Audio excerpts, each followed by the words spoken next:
Bonjour à tous. Dois-je présenter ce lieu militaire?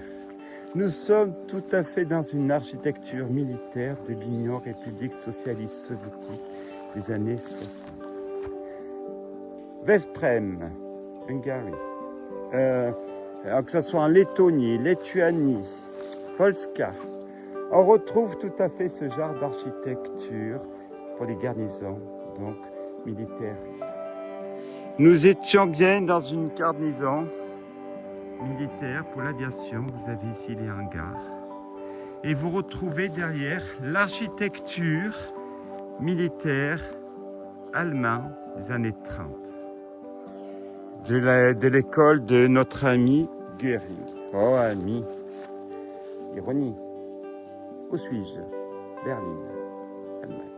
Je suis probablement dans une des plus grandes casernes ici, abandonnée, à Berlin. Elle est plus grande que... c'est aussi grande que celle de Judesborg. Mais c'est une des plus grandes parce que... Alors, vous avez 18 bâtiments ou 20 bâtiments construits des années 20, 30. À l'époque où Göring faisait ce qu'on appelait l'école, qu'il a transformé en caserne militaire parce que le traité de Versailles ne lui permettait pas de faire ça. Évidemment, ici, assis dessus, au grand dépens de la France.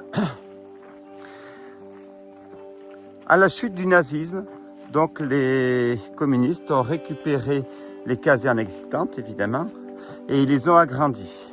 C'est pour ça qu'on se retrouve sur un même lieu, deux architectures complètement différentes. La brique et le côté industriel de la construction préfabriquée. Alors avant toute chose, pensez à vous abonner sur ma chaîne Urbaisément sur YouTube, Instagram abandonnette.urbex.org.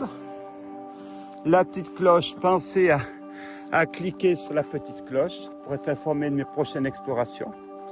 Alors je vous laisse imaginer, 200 pays, 3000 vidéos, il y en a encore 1000 en stock. Je sais, mais quand je dis 1000, c'est peut-être il y en a encore plus. Allez, on y va pour cette exploration, mais qui à mon avis a dû prendre cher. Abandonnée dans les années donc 92-93, après la chute du mur de Berlin, décembre 89, la révolution. On y va. Alors ça a dû prendre cher parce que souvent quand une révolution a lieu, il y a toujours les exactions qui se mettent en place.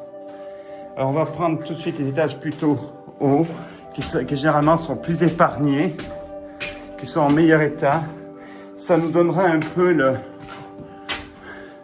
la vision des appartements témoins des militaires russes.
Je pense que vous maîtrisez la problématique de la grandeur de cette caserne. C'est 30-40 bâtiments à faire.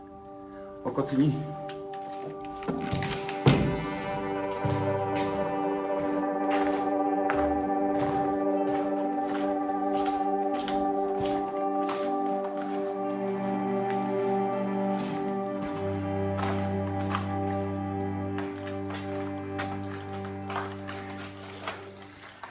Allez, on va continuer un autre immeuble.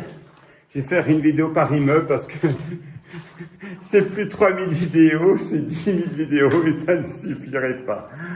Décidément, le monde est fait d'urbex. Partout où on va, on trouve du urbex. Sur l'île de Pâques, j'ai même fait de l'urbex sur l'île de Pâques. Alors là, même moi, j'ai été surpris. La première fois que je suis allé, la deuxième fois, pareil. Il y en a d'autres qui sont apparus. Du moment qu'il y a de l'humain, il y a une urbex. On continue?